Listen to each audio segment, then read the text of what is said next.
Good. This is name us, we that was there. I don't know. Do everything. I never gotten anything. Roger, I did start the YouTube meeting already, Yeah, so it's going. It's live now. I went ahead and made up my own. Yeah, I did. I just used the one they had. Oh, I didn't get it. You didn't go to Evergy? You didn't get an original letter? You getting good in? Oh, yeah. I just used that. My own.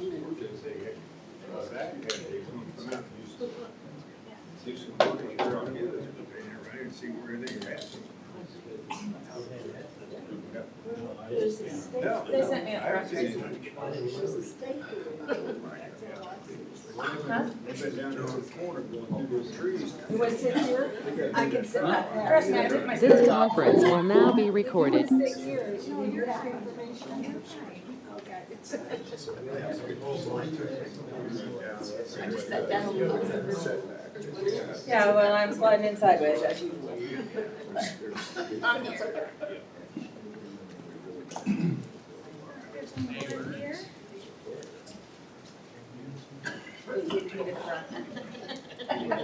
I You did. guys kicked me to the front. I said, I don't wanna be the front person. You wanna I be the got front you. person? I'm here.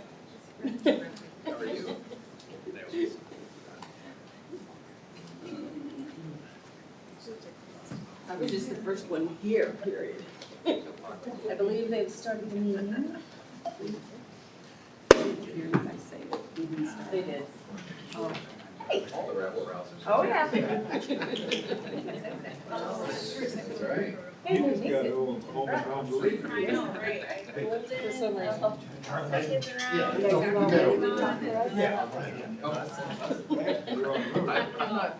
not sure I should do anybody. I'm curious to see how this all goes. Me too. I was wondering. Yeah, well. Too hard to Yeah, get don't in do and that. out. It's 2 fingers. One's okay. Put 2 fingers on there, it becomes a plate. Oh, he gets around pretty You good. can see the sheriff's office Except running I- here. we didn't- they Might get a didn't shot. really find out where the area Yeah, it's 2, yeah, it's 2. If you push 2, both fingers down, you see a sheriff's deputy come running here. Doesn't like Well, I've got 6 o'clock. At this time, I'd like to call the meeting to order. Yep. Traffic is really bad. Good one. A little unusual tonight, we have a special item we need to take care of before we get into full business, which would be the swearing in of the new planning commission. Yes, Mr. Chairman, if the new planning commissioner can meet me down at the podium. No.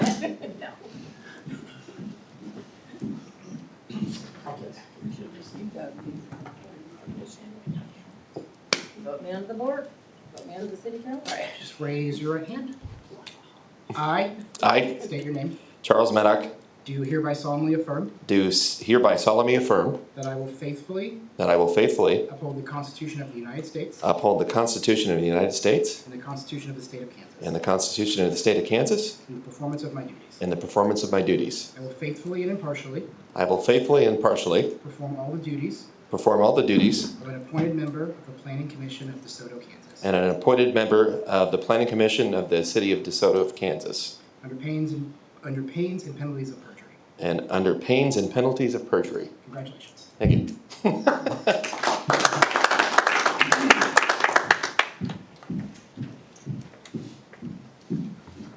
Thank you and welcome. Thank you. Appreciate it. This time, roll call.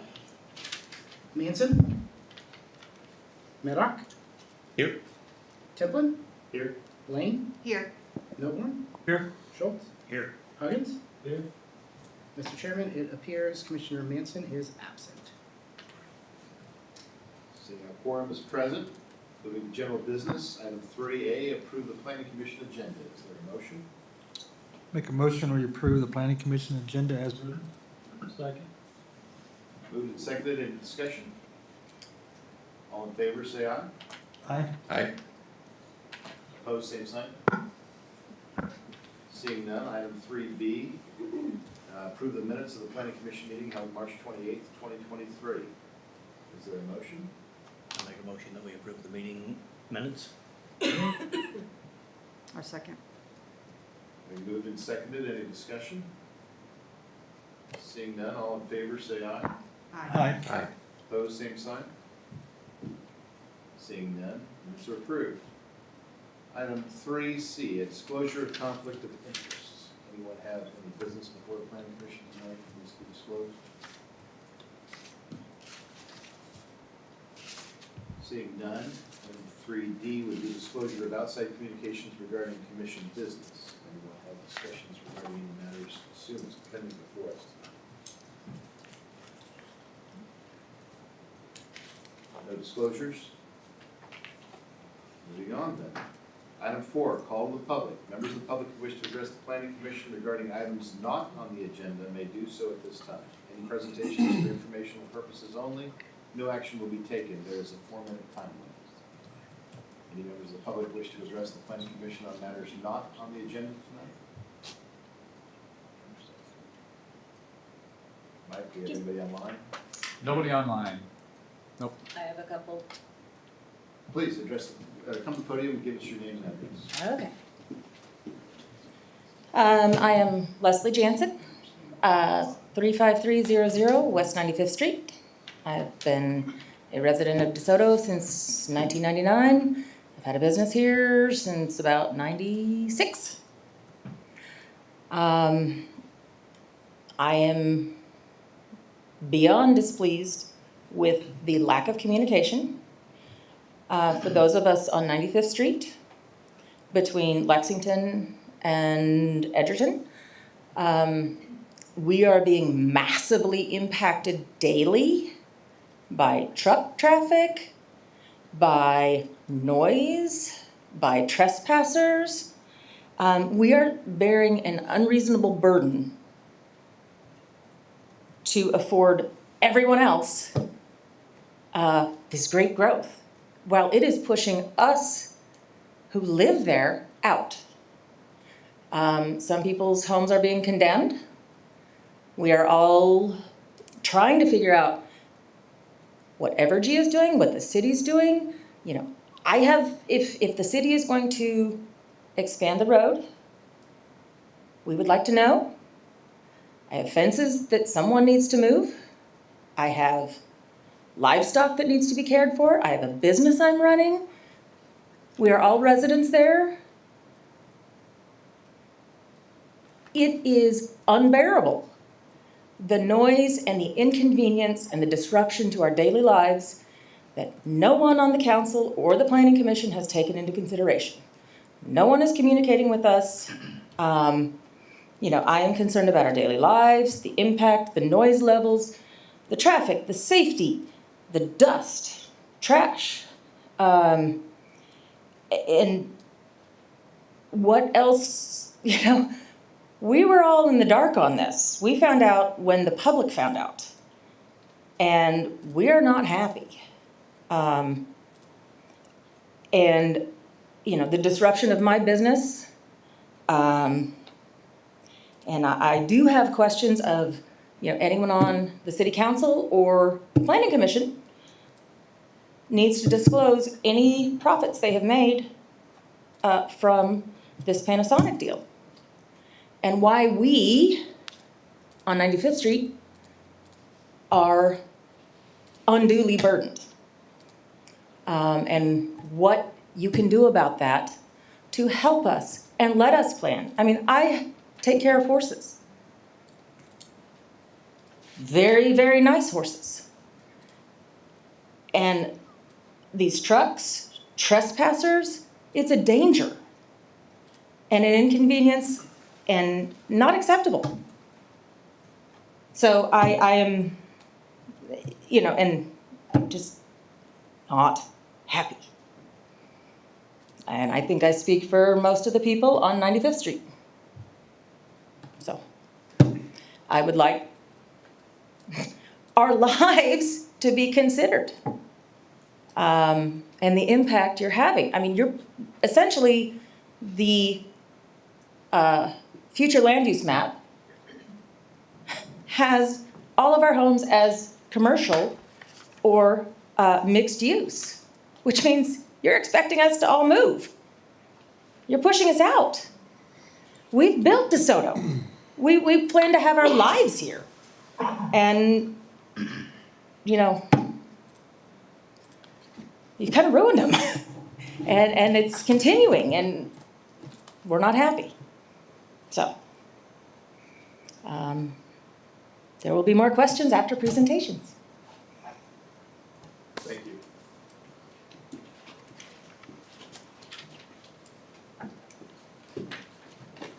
Anyone else, a member of the public, wish to address the planning commission on matters not on the agenda tonight? Seeing none, I'll close the call to the public. Moving to item 5A, a public hearing to consider rezoning 22 acres of property along 95th Street from M2 to C2. All right, thank you, Mr. Chairman. What you have before you are, actually, there's 3 rezonings in a similar area. All of them have similar issues as far as information on utilities, roadways, things like that, but I will go through our standard procedure for each one and go through the process that we typically go through based on criteria set forth by the state and the way that zoning and planning decisions need to be made.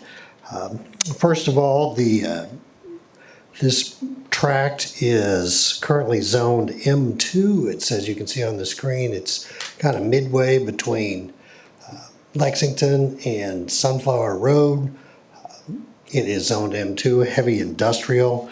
The applicant is asking for the northern part, which is what this application is about to be changed to commercial C2. The southern half, which is item 4B, is requested to be changed to R3. But I will focus on the C2 for this staff report. As I had mentioned, the property is currently zoned C2, which is our heaviest district. It allows for industrial uses that have potentially obnoxious appearance, noise, emissions, and odors, and require intensive land coverage. It's also right sort of dead center, not dead center, but it's a big tract that's amongst the southwest growth area, which is something that the land use plan does discourage in this area. The existing land uses nearby are single lot, large family homes. The abandoned water plant for the Sunflower Ammunition site is to the west. To the north, as I mentioned, are single family tracts. There's some vacant tracts as well. And then along Lexington Avenue is apartment complex, and Clearview City is a little bit farther south. So there is some residential in the area. While the tract is zoned heavy industrial, the site has been used for cattle grazing for the last several years. And the applicant is suggesting a change to commercial zoning in the northern part to it, which would allow retail sales, professional service offices, gasoline stations, and those types of uses. Anything that, buying goods and selling them in storefronts is typically what you'll see in the C2 district. The applicant is also here in the audience tonight, so if you have any questions for him, he can be afforded the opportunity to speak to the Planning Commission. I will go through the review of the zoning compatibility factors. The first one is character of the neighborhood. As outlined above, the area is rural, residential. West is the abandoned treatment plant. The tract is currently vacant with some smattering of different uses to the east along Lexington Avenue. Compatibility of the proposed zoning. The proposed zoning is more in line with this transition to a multifamily and residential commercial area in what we call the southwest growth area of DeSoto. And one thing we always have to remember, the Sunflower plant did at one point employ up to around 20,000 people at one time. So as the cleanup and this transition occurred, there was not much activity in this area at all. But now that with the announcement of Panasonic, the Flint development, it's certainly now become a growth area, and which growth means more development, more intense uses. And there'll certainly be in this area, especially along K-10 corridor with access to the, it's not an interstate highway, but a similar situation. Suitability of uses which the property has been restricted under its existing zoning. It has not been restricted as an M2, but heavy industrial is not likely to be developed in this area, and nor would city staff want M2 in this area. The reason it is zoned M2 is because at one point, our policy was to, when a homeowner came in, they were allowed to choose their zoning district.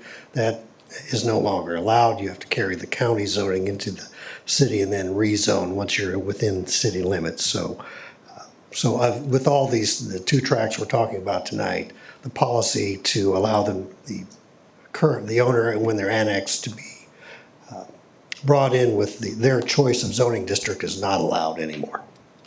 So you wouldn't see any kind of activity along this same process for future annexations in this area.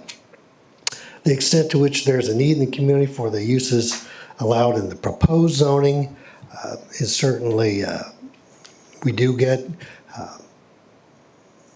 requests for retail development. We have very small areas within DeSoto that the retail development is allowed.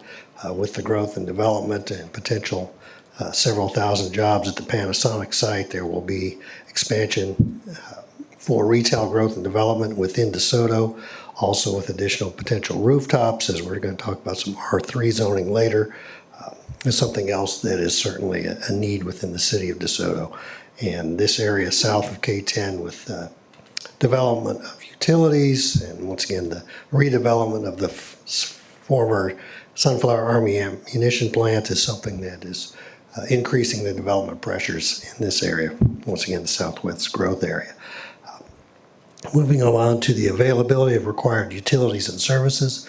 As we've talked about many times before, there is a force main that's going to be built along 95th Street. There'll be a gravity down to a lift station down by the dog park, and then the sewage will get pumped up to the line that runs along Sunflower Road down to the water treatment plant. That is being designed and will be under construction here shortly. Evergy, as we also know, is upgrading utility services, and they are planning a fairly significant increase in their line north of 95th Street. Then, of course, the road, 95th Street is a paved road. It's a rural county standards, which really is inadequate for this type of use. We are working on a solution to this issue. However, no final plan has been determined. I did want to let Mike or Chet, if you want to talk a little bit more in depth about the utilities and the process that's going along there.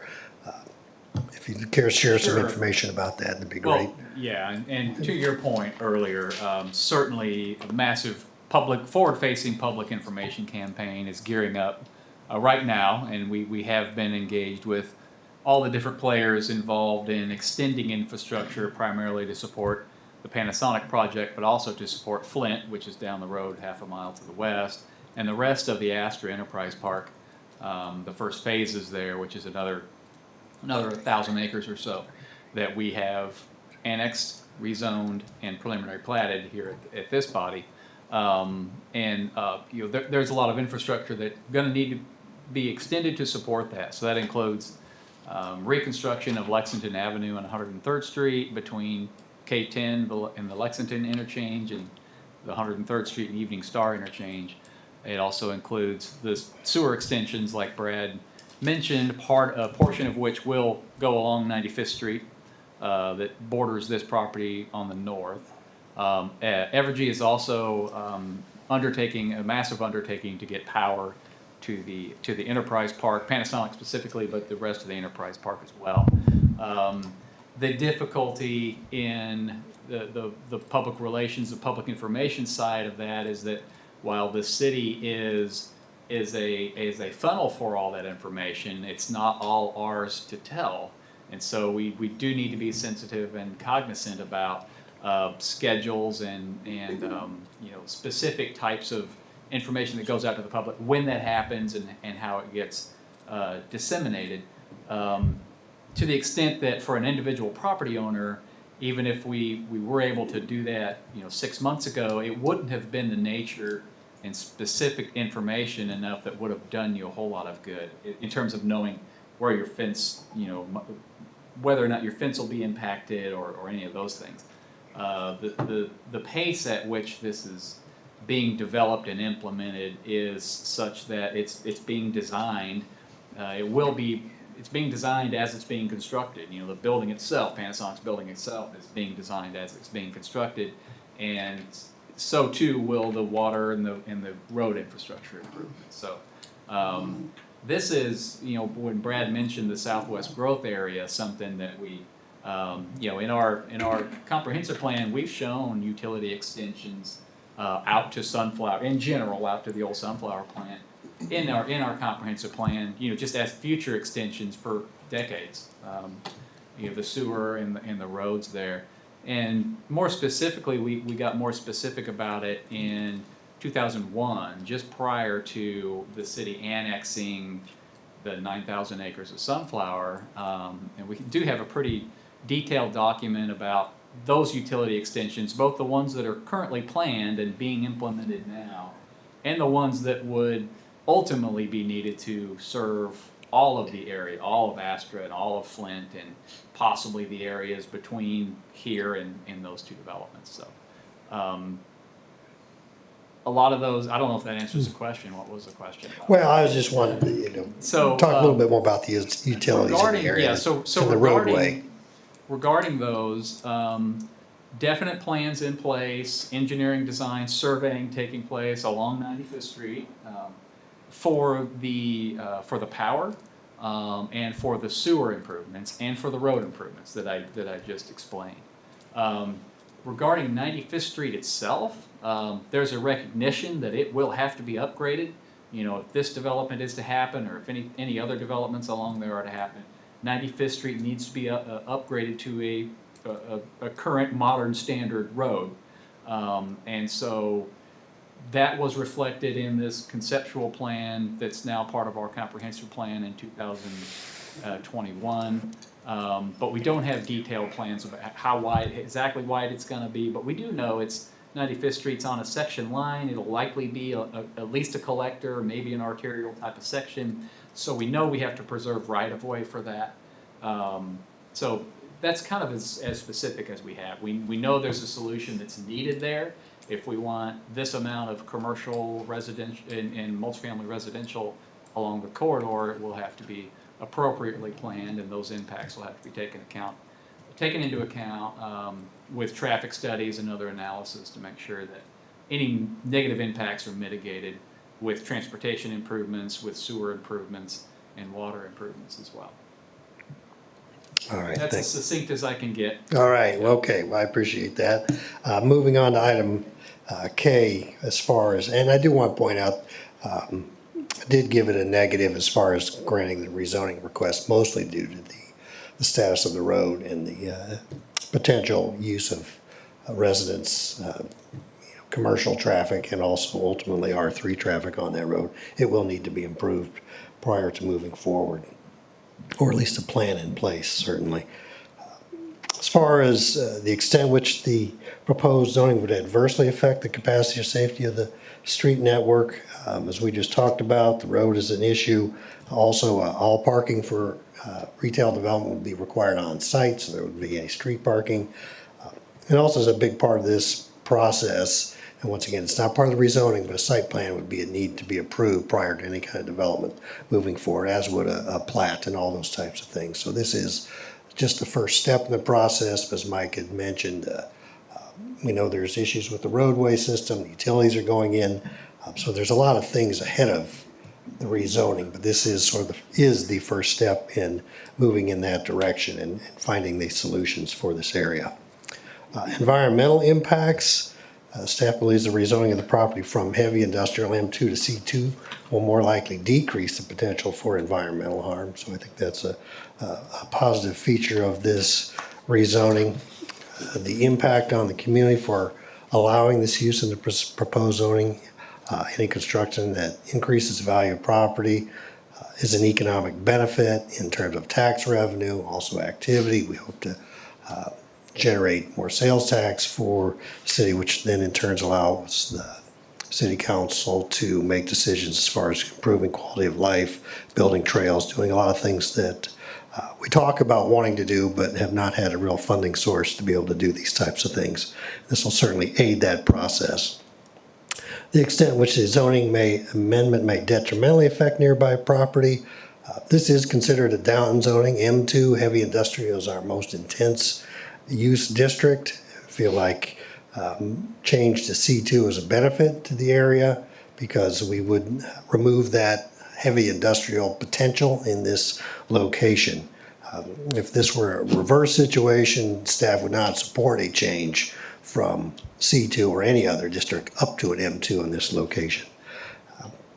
Relative gain to the public health, safety and welfare from denying this application. Don't see there'd be anything to gain by the adjacent neighborhoods in denying this relocation. That is primarily because it is heavy industrial, and certainly don't think that's an appropriate location for heavy industrial within the city of DeSoto. And then, of course, we had talked about the future land use map. We do have this area shown as retail, mixed use, and also multifamily. So it's positive in that regard. And then finally, recommendation of professional staff. While there was a negative regarding the zoning issue, we do recommend approval of the rezoning request to the Planning Commission. And then, of course, the Planning Commission is charged with making a recommendation to the City Council, who will make the final decision on this issue. So with that, concludes the staff report. Mr. Chairman, I will stand for any questions that you may have. Any questions for staff? Yeah, Brad. Excuse me, yeah, Brad, I got a question. Is there anything planned for that property to the west of the property you're in rezoning? Well, right now it is part of Astra Development. It is the old water treatment plant. So no, there are no plans for that at this point. It will remain as is. Okay. And then what's the zoning for Panasonic? Is that M1 or M2? M1. Okay. So, I mean, this is a down zoning like you're talking about. I mean, Correct. So essentially, a quarry or anything could go in this site today. Yeah, as I mentioned earlier, it's for intense uses, power plants,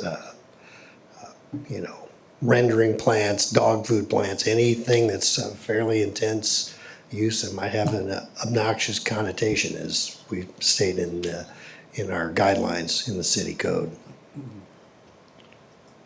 Would the M2 zoning include ability to have stockpiles, outdoor storage equipment, that sort of thing? I can't answer that specifically. We could look at it, but we do require screening for outdoor storage, things like that. But that's certainly something that is part of the process, as I believe it might be a special use permit even in M2. But you mentioned street improvements were necessary for this use. Correct. How is that criteria going to be established? Well, I guess that's what we're trying to determine. Usually that occurs, so it's a negative element of this review, that the utilities in general, they doesn't have the sewer, the property isn't served by sewer currently used, so that's gonna be figured out too. Usually we get to that topic when we get to a site plan stage. A site plan comes along with it requirements for traffic studies, and so we would rely on that process, the investigation of how much traffic is generated by this and could be generated along the corridor to come up exactly with the specific recommendation for the improvement on 95th. So it's staff's opinion that establishing that criteria at zoning would not be appropriate. It would be difficult, yeah, because even with the with the current M2 zoning. Let me. I may not have been clear in my question. I want to make sure. I'm not talking about the actual features of the item, but the establishment of when that's to go in.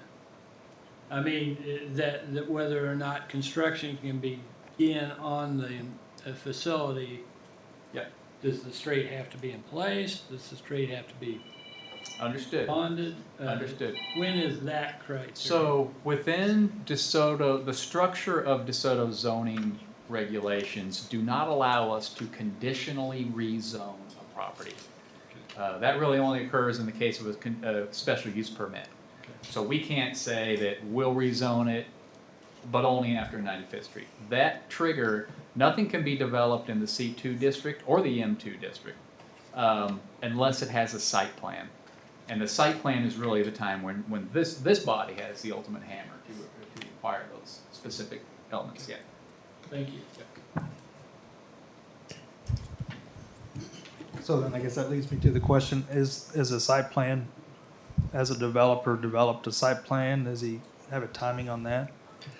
Well, we've seen a sketch plat. We've had a sketch plat meeting, as you know, Justin. Those are pretty conceptual in nature. So as far as anything significant or any applications or plans, there's been nothing submitted on this location other than the rezoning.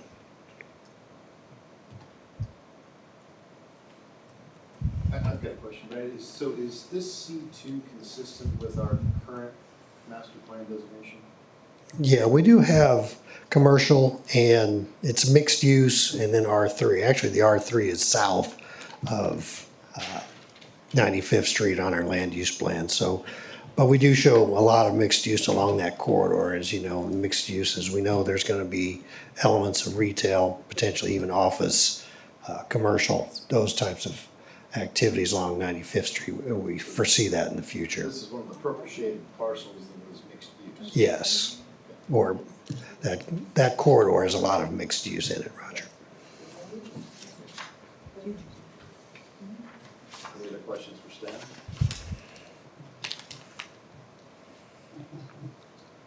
This is a public hearing, so at this time, I would invite members of the public to address the planning commission regarding this matter. I would ask with courtesy to keep your comments limited to 4 minutes. And please come up to the podium and address the planning commission, give us your name and address.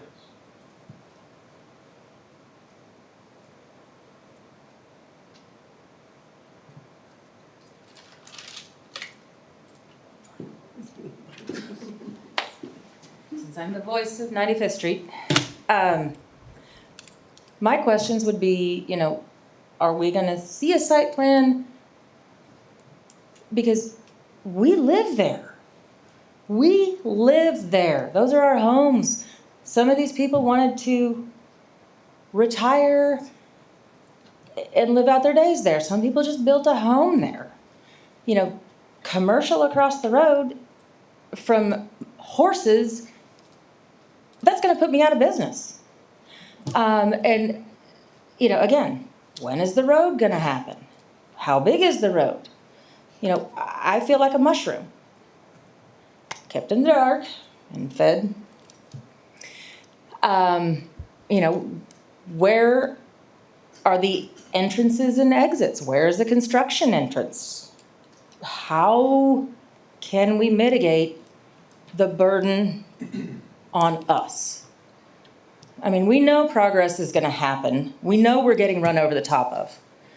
None of us are happy, but we know we're probably not in control of that. But we do have to live there. And we need people to take that into consideration. We need real, actual plans. I would like a site plan. I would like information. I just want information so that I can adjust my business, my home, my life to accommodate growth. I'm not anti-growth, but I would like to know what's going on and be able to protect my horses from people trespassing. And you know, Evergy has said my fences have to be moved and that'll have to be done by the city. The city has told me, no, we're not gonna have to do that because we're not gonna be up at your fences. I mean, I've gotten so many mixed messages and some people have gotten no messages. It is so frustrating. I'm trying to run a business. I have things to do. I took off work to be here. Yeah, the traffic, the impact on our homes and our lives. I want to see where the construction is. What is the noise during the construction? What are the hours of construction? When is this going to happen? You know, we need to know more details. Who live right there? And how can we get that information?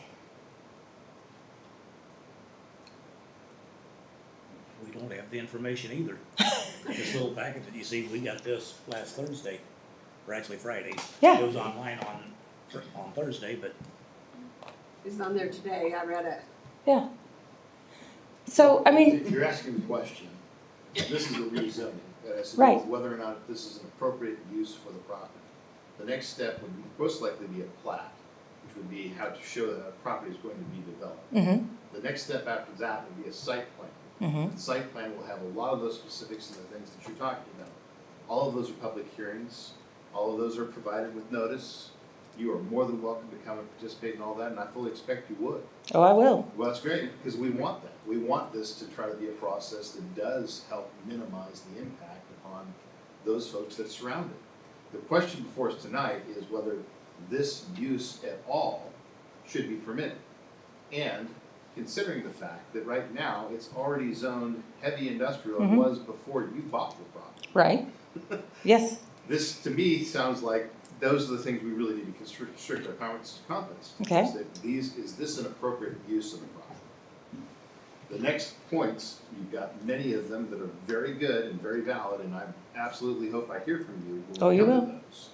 Because that's part of trying to live together as a community Yes. and find a way to make it work. Yes. So, And should there be rezoning, but again, we've had these, we've come to these meetings several times and we always come back to the road. well, the road is obviously gonna be a big part of any site plan and how this property may develop, as well as the other properties along that. Mm-hmm. No question about it. Well,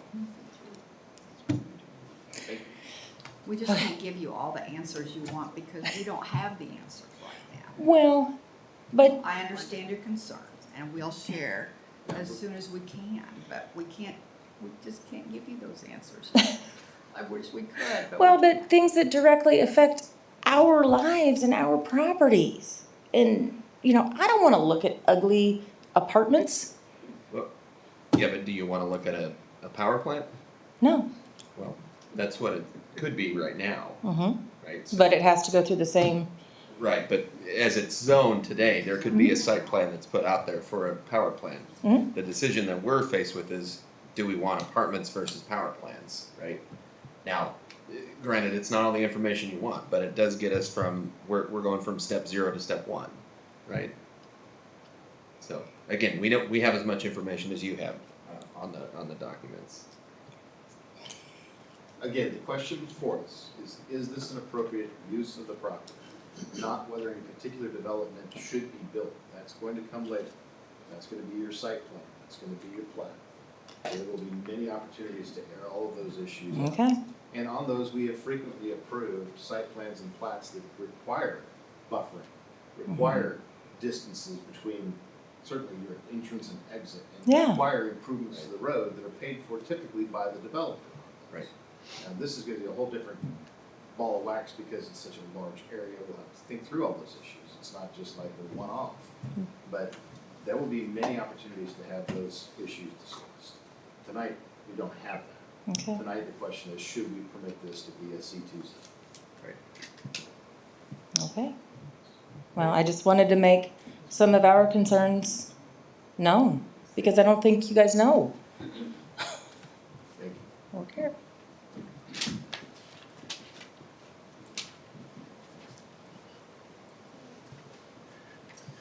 Hi, Cameron Klein, 35276 West 95th Street, DeSoto, Kansas.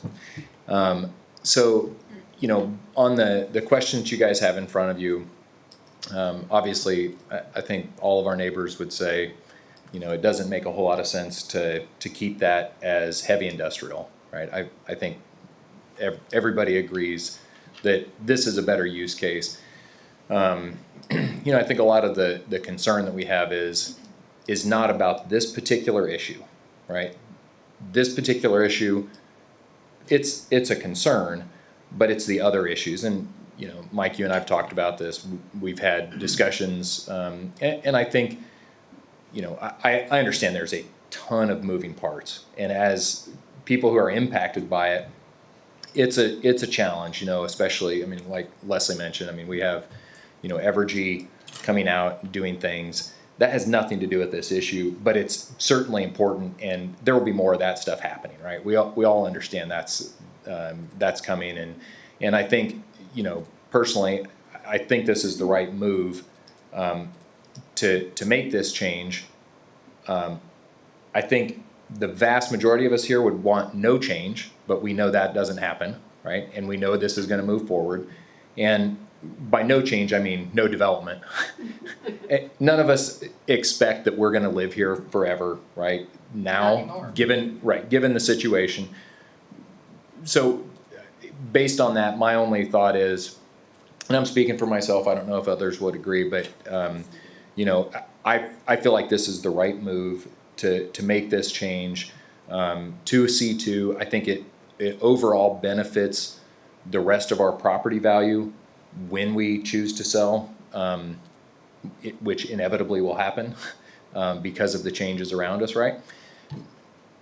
The reason people want to live here is the same reason we want to live here: quick and easy access. You know, there's lots of positives to it.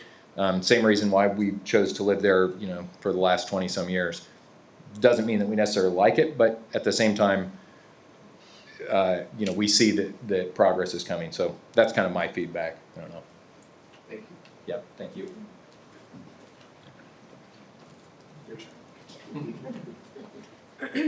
I apologize, my voice is not the greatest. My name is Tracy Galtney, and I'm at 34860 West 95th Street. So again, I'm just a little bit east of this property, but again on 95th Street. So for me, I would like to bring up that this same group of people that you see out here has been fighting your future use plan for the last 2 years. And although you guys say we need to come to the meetings and make our voices known, we are, and our voices aren't heard. Because again, things continue to progress in ways that we don't expect them to, even though we know there's current zoning and things like that. You guys have allowed building new houses. We have a house across the street from us that's not even 4 years old. So we allowed building permits in a mixed use area that now we're gonna go back and say, sorry, we've decided that you're gonna do something else here. Again, none of us have any input on this, and we've been fighting this future use plan for, you know, however long it's been in place. And you'll see the same people here that are always here. And so I would like to bring that up, but you know, those things are not being addressed for us. We're inundated with Evergy and road improvements and things with no information, even when we do come to the city. I know that there's a process for it, but for us, it's very, very painful. You know, we expected to raise our kids here and we're not being allowed to. So that's my bit.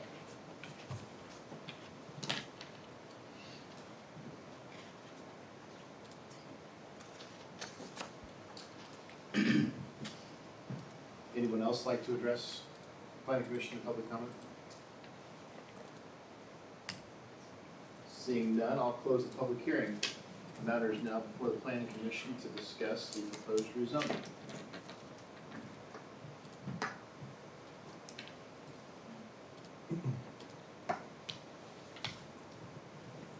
I guess I see there's a lot of positives and negatives, you know, for this rezoning in front of us, but I mean, I think the thing that is a positive for me is that it is currently zoned M2. And there's a lot of uses that could go in today with just approval of a site plan that there's not much that we could do besides buffer or what have you, that these people probably wouldn't like. So I do think that, you know, this proposed zoning down to C2 is a down zone.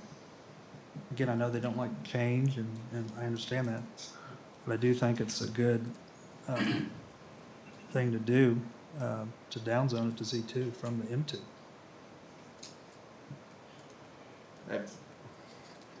I would agree.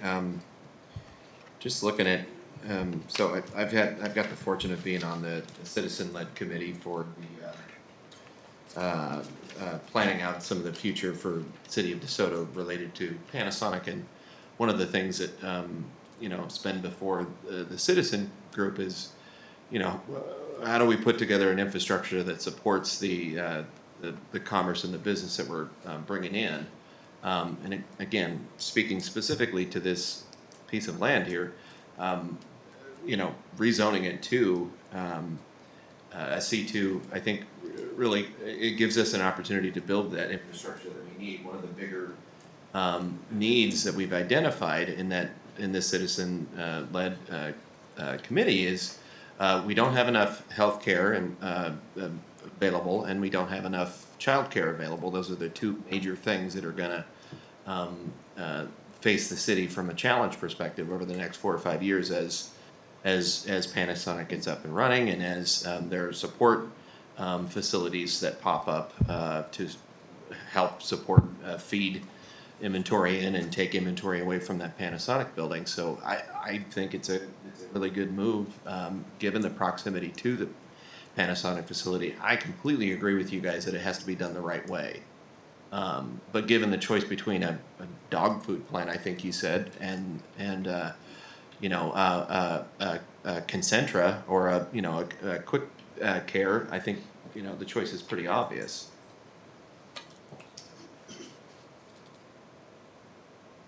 Kind of been the same thing. I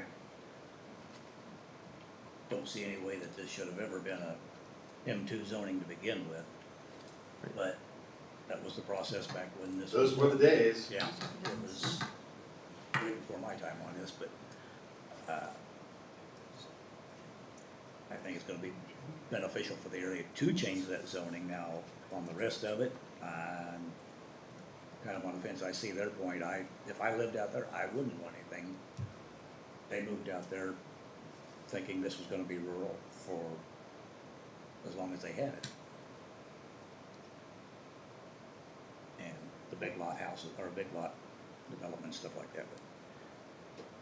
So, I think the down zoning will probably help their property values, because nobody would want to buy anything next to a heavy industrial. But that's where I'm at on it. Yeah, I appreciate the people who moved out there and wanted to live in a rural residential area, probably have deer in the backyard, and it's it's not easy to take, but with what's happening in the city, the property owners that do have vacant ground out there are going to have lots of opportunities for some pretty intense use. And I've never been one that, even though it might not be what I want, if I don't own the ground, I've never really felt like I can tell somebody else what to do with it, as long as it's an appropriate use for the area. And I think that's what we have here. I don't expect to make anybody happy with this, but I think that's the reality of the situation. I'll support this. I just go right along with the rest of you guys. Nobody likes change, and I live out in a rural area too, and I would be fighting it as well, but unfortunately, we're faced with changes, and this is a downgrade from an M2 to a C2, and I would sure rather have the housing go in than a big commercial property, so that's where I stand on it. So I too support the idea of a down zone. I wonder whether or not C2 is the right thing to put at this particular spot. It's not on the corner, it's not, it's sort of in the middle of that corridor. It's obviously gonna, the plan, anyhow, the idea, the concept is to develop multifamily behind it. But I haven't heard anybody really address or really thought through whether this ought to be the frontage on 95th Street as C2. Was there discussion about other options? And maybe this is a good discussion for the applicants. Yeah, that might be the applicants here. I am here. Would you mind? And this actually might help, since we've got 3 more of these coming up on essentially the same area. I I appreciate the opportunity to present in front of you all tonight. Rick Watkins, 917 East 1264 Road, Lawrence, Kansas. I've been a developer for about 45 years, and I'd be happy to give you a tour of all of those facilities. I'm not ashamed of anything I've built. And I think what we have envisioned for DeSoto is hopefully the best things we've ever built. The thinking behind this, we actually initially started looking at commercial on Lexington Road. And the more I looked at DeSoto as a community and the existing retail, Lexington Road's pretty well filled up. Excuse me? Oh, Lexington's pretty well filled up. Downtown's fairly small. 95th Street parallels K10, and it seems to me to be logical for retail development. I'll tell you that the tract across the street that's also up for rezoning tonight, we have a similar deal where we've reserved a little bit on the frontage for retail. Retail typically follows rooftops, so we don't know what we're building there. And there will be a process and plans and traffic studies and all of that to come. What we know we're going to build is housing, and that's in response to Panasonic. If Panasonic weren't here, I wouldn't be here. So that is kind of it in a nutshell. Another thing that I'll just throw out there, because we too are very concerned about 95th Street. And we think we'll be built before 95th Street will be built. We are timing our project out to be open when Panasonic opens. And it'll be different types of housing, but all for rent housing, from apartments to duplexes to row houses. I don't want to kind of open that can of worms, because I know we're focused on zoning, but I think this kind of gives you a little bit of a picture into our thinking and ways to address that. And we are building, I think it's about $4 million worth of roads to service this. Those will be built to city standards. They're catty corner from each other right now, these two properties. It's our intent to funnel the traffic through these sites to get to Lexington, where there's going to be a new interchange for 102nd or 103rd. I'm not exactly sure what we're calling it today, but and that's going to be developed with KDOT for the new Lexington Road. So that will be our main entry. We think most of these people will be working at Panasonic, and so that's the driver for this. We're here in response to the need for rooftops and housing for Panasonic to be successful in their development of this new job creator. And again, we've already talked. We're going to do traffic studies. You know, we'll follow all the procedures, and those people will dictate, you know, how it's built. We'd love to see 95th Street be, you know, a 4-lane road, but it'll follow what the city designs and what the traffic study says. I'm happy to answer any other questions. By the way, I'd like to give accolades to your staff. They've been very responsive, professional, and been a joy to work with. So you didn't really consider whether a C2 would be any better position than other places on the property, it just happened to be that's the frontage? we did consider. We thought about putting it on the south end of the property at Lexington Road. There is a floodplain down there and a creek, and so obviously that's not an ideal place to build a shopping center or a service building, a Cap Fed, whatever it is. We don't know what's going to go there. We could come back and ask for multifamily down the road and build it all apartments if there's no demand there. So we think this makes sense, but again, the commercial typically follows the rooftops. They're going to tell us what is needed out there. We're not going to just go build spec buildings and wait for somebody to show up. Sure. We are going to build apartments, duplexes, fourplexes, row houses, a variety of living units for a variety of families. Thank Anything else? So, one question, Mr. Watkins. Sure. So you are gonna build the residential stuff first on both sides? Correct. Okay. And we may be back in front of you to, if there's no demand, to build the rest of it out residential. So,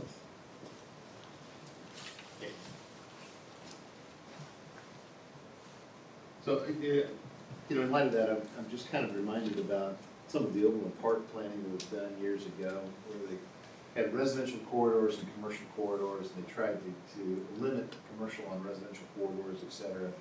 And I think by doing this, we are somewhat encouraging commercial development down 95th Street. I'm not saying we're Overland Park. I'm not saying we can build our city like they built it, or should. But by that same token, I just wonder whether we've given enough thought as to whether or not we want that area of 95th Street to be a commercial corridor as opposed to more of the residential development along that. That's really my only reservation with it, in terms of the DNC too. I think everything else, it makes sense. It just strikes me as this kind of in the middle of the road between interchanges, and seems like kind of a weird place for C2. Mr. Watkins, you basically said that the next item on our docket, the R3 proposal, is what will be primary. That'll be first, and then the residential or the commercial will follow. that's correct. Okay, so essentially we're making the decision in the reverse order of the way that he's planning on executing it. I totally get that. And my comments are just simply whether it's appropriate. Yes. It maybe should have been put different on the docket, but both of them are on the docket tonight. Right. Any further discussion? Entertain a motion? Make a motion that we recommend approval to the city council of the rezoning from M2 to C2 on the northern 22 acres of a 76-acre tract along 95th Street. I second that. Moved and seconded. Any further discussion? Roll call? Maddox, Aye. Timlin, Yes. Lane, Yes. Milborn, Yes. Schultz, Yes. Huggins, Yes. motion carries.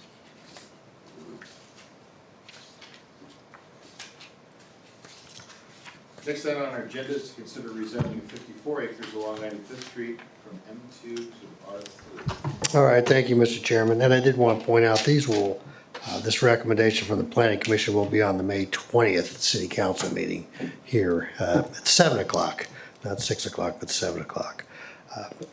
Mr. Chairman, what you have before you is the discussion we kind of flow into these other areas because the rezonings are very similar. They're in the same location. Many of the comments are very similar as far as the staff report. Obviously, the differences is the proposed zoning to the south is R3, and it will have access to Lexington Avenue on the southern portion of the site. So as far as, and I don't want to go over just through the staff report and say many of the same things over and over. Maybe just highlight those that are different. Okay, well, it is truly the difference in zoning. Now, in R3, as Mr. Watkins pointed out, you can build residential duplexes and multifamily in those districts. And the things that we have talked to them about are a mix of all those things. And once again, the market will dictate whether it becomes more sort of multifamily apartments or duplexes, or a mix of smaller single-family homes, as he has indicated. Also, same issues with utilities as far as our concerns are on 95th Street. There are plans to have this whole area sewered with gravity lines. And one of the comments, I spoke with Commissioner Milburn earlier, actually yesterday, there will be an access from Lexington Avenue into the southern part of the property. So it does have frontage along Lexington, and there will be some sort of requirement for an access on the 95th Street through the recommended C2 commercial site as well. Overall, staff's opinion doesn't change as far as the recommendation. We do want to see the M2 zoning go away and have this type of use as in play. We do show this as, on our land use plan, as multifamily. And we do have the need for rooftops in DeSoto to meet our growing potential job base. Along those same lines, and Roger, you're part of our housing committee. These are the things that we discuss as far as what needs to happen in the southwest growth area, and feel like this is part of that transition, is rezoning properties to the uses that are outlined in the land use plan. So staff is recommending approval of this southern tract of this M2 zoning to be recommended to the city council to R3. So I'll stand for any questions, but the staff report is pretty similar throughout the whole discussion that we've had tonight. Any questions for staff?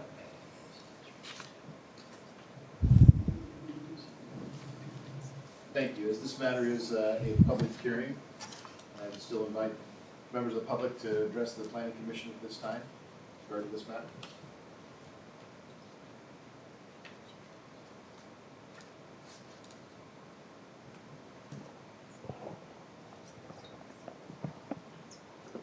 Seeing none, I'll close the public hearing and the matter is before the planning commission. I have a couple comments, if you guys don't mind, and by the way, please help me if I'm out of order, but as I said before, I've been fortunate enough to, was selected for the citizen committee for this planning, and we've had a couple of meetings on this, and I wrote down some information, and Mike, you'll have to fact check me, I think I got it right though. But that over the next 5 years, the city is going to grow somewhere between 12 and 20,000 jobs, and those are estimates over a 5-year period. Aspirational. Yeah, aspirational, yes. right? So, but the Panasonic is going to bring in around 4,000. Mm-hmm. The number of jobs, the types of jobs, and the incomes of those jobs that are coming in are such that they're going to need multifamily homes. So currently, only 12% of the people that work in DeSoto live in DeSoto. That's how much we capture. And so really the question becomes, and by the way, this is contextual for everybody because it's not really what we're deciding right now, but the question is do we want to build more housing within the city limits in order to capture a higher percentage of the people that work in DeSoto live in DeSoto, so that way we're bringing in more tax dollars in order to help fuel some of these things that we've talked about from a city perspective. So if we choose not to, we have enough vacancy to capture the initial 4,000 jobs that are going to go into the Panasonic plant, and that's it. No other multifamily homes in terms of the studies they've done and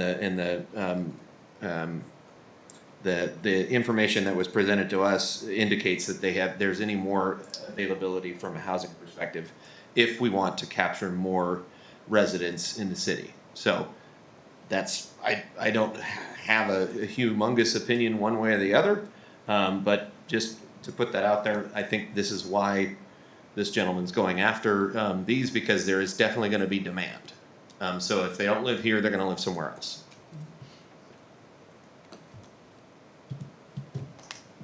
Yeah, I completely agree. I mean, we want these people that are going to be working here to live here. I've got a business in town too, and my employees, they commute, and I'd like them to live here because they complain about driving on K10 all the time. Mm-hmm.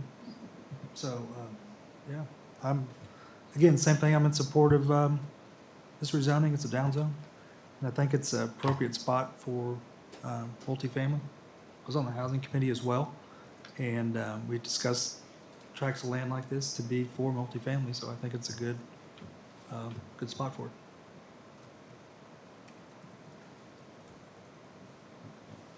One thing he did mention that I caught, and I'm not sure if you guys did catch that he said if something should happen and that they don't see the need for all these houses to go in, then they won't build them. So, you know, that's something you need to keep in mind too.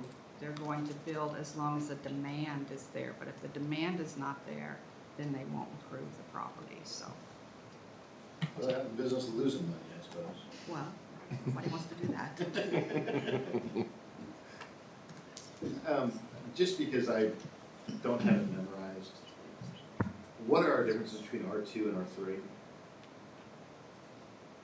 Yeah, well, yeah, essentially, R2 allows duplexes and single family. R3 allows multifamily up to, what's the unit, 26 units per acre? 24 units per acre. So it's duplexes or any triplexes and above. R3 is triplexes and above. R2 is duplexes. So this, I guess, goes to this planning question that bothers me when we do these large tracts for R3. With people that say, well, yeah, we'll probably have a mix of different ones. And so I'm assuming you can build single family in an R3. That's right. So it's just easier to get the R3 for the whole thing. Yeah, that's right. Yeah. Well, I don't know that we particularly care where that is on the tract, but it is something to think about when we're doing these large tract rezonings of whether you want to give the whole thing just an R3 or you want them to come back with a plan of whether they are going to put things. It's just a question of policy, I suppose. I know we've done it in the past. We've given a couple of large tracts R3s recently, and they've said they probably would do it next housing. We would make them think about it.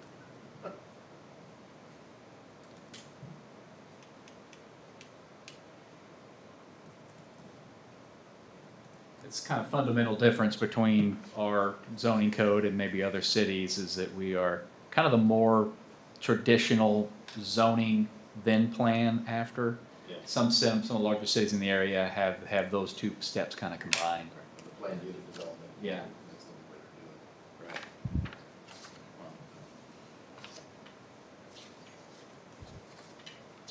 I mean, certainly it's consistent with what we've done in the past in terms of getting large tract R3 rezoning. I do think maybe we ought to give some thought to whether we want to encourage that in the future. It's a policy question. Doesn't really affect this application. Any other comment? I'm more inclined for the R3 than definitely the M2. Absolutely. Great. I still can't believe that was out there, but. If there's no further discussion, I suppose we should entertain a motion. I make a motion, we recommend approval of the southern 54 acre of the 74 acre tract from M2 to R3. Second. Motion moved and seconded. Any further discussion? Roll call. Template, Yes. Lane, Yes. Milborn, Yes. Schultz, Yes. Huggins, Yes. Menoff, Yes. motion carries. Thank you. Item 5C, consider rezoning 20 acres of property at 3500 West 95th Street from C2 to R3. All right, thank you, Mr. Chairman. This is also a application that's been brought forward by Rick Watkins.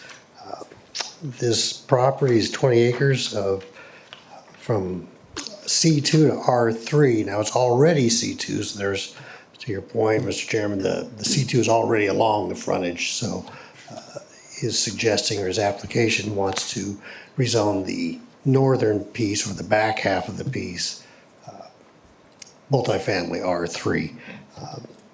And so whether we get into the debate about the appropriateness of how much commercial along 95th Street, it's already there. So as far as the commercial goes, he is reserving that front portion of this tract for commercial and just the 20 acres behind it to be R3 multifamily. And as you correctly point out, we had a discussion on multifamily allows for single-family residential duplexes and apartment complexes up to 24 units per acre.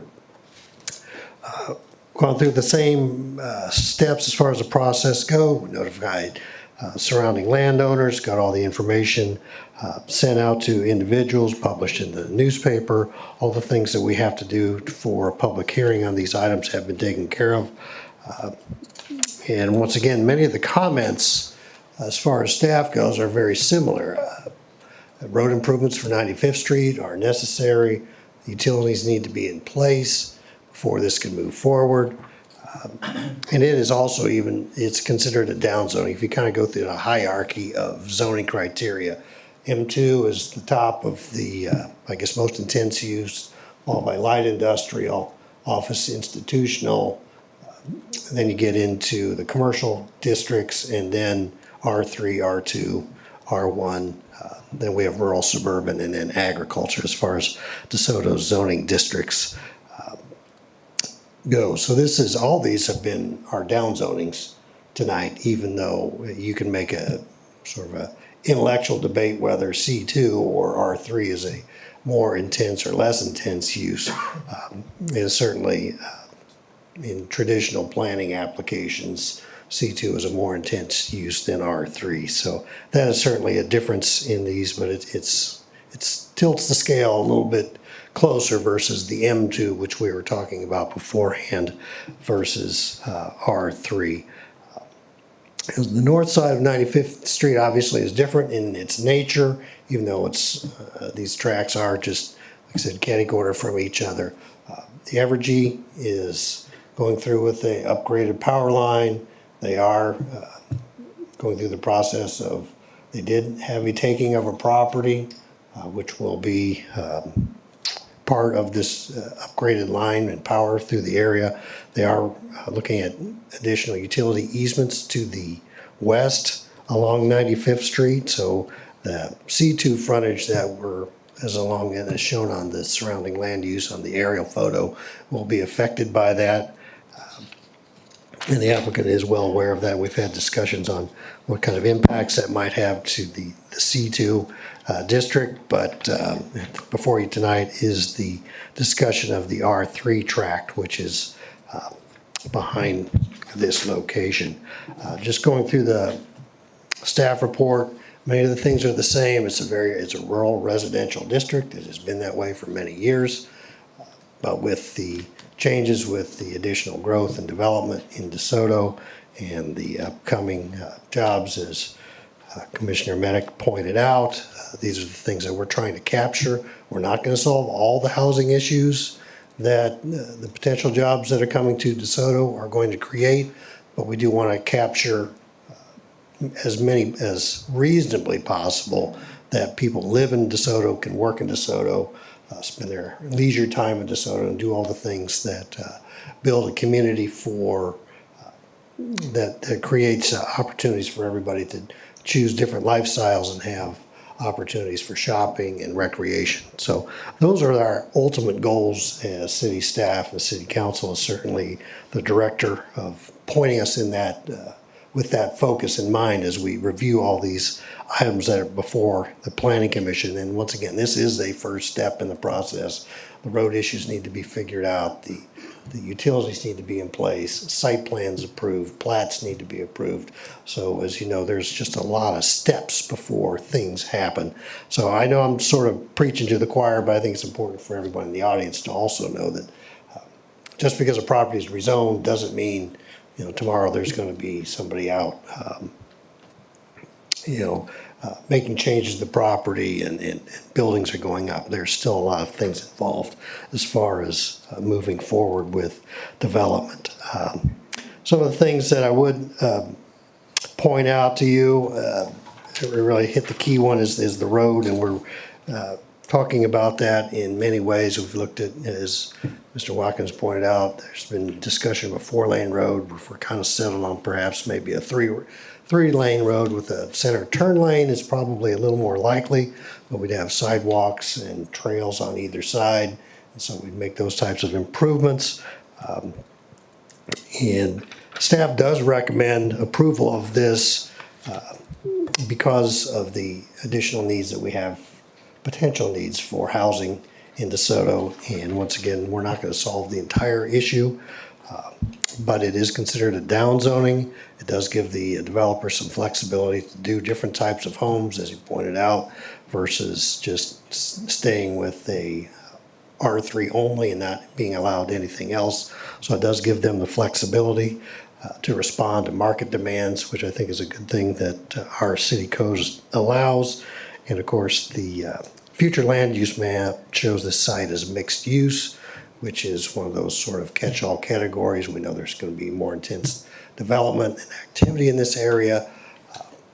And at this point, we do have an application and an interest in changing this location to R3 multifamily. Many of the comments that the residents have made are certainly applicable to all these zoning requests tonight. I've talked to many of them myself. I understand, the change that goes on with all these, the development that's happening in the southwest growth area.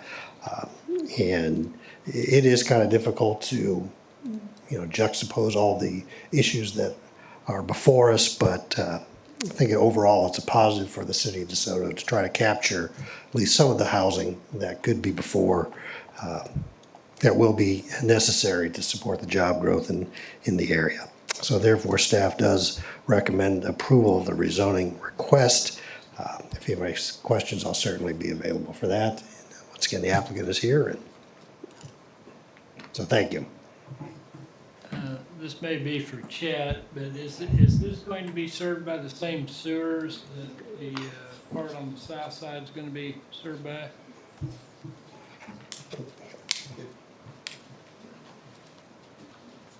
Good evening, Mr. Chair, members of the commission. Yeah, there'll be a sewer lift station over by the dog park, and this is tributary to that. And is the water adequate for all this? It's water sevens water, so that'd be part of the studies we do at the onset of these developments, evaluate the adequacy of the public infrastructure. Not everybody has been exposed to that like we were on the housing committee. Water 7 has 95th Street. Pretty much all of 95th Street. That's right. They have a transmission main along 95th Street already along the south side there, so that's within their service territory, right? Okay, thank you. Yep. I have a question just because I couldn't read it. The site plan preliminary rezoning sketch that was in the materials. In the materials, I can't read how far from the right of way the C2 will go.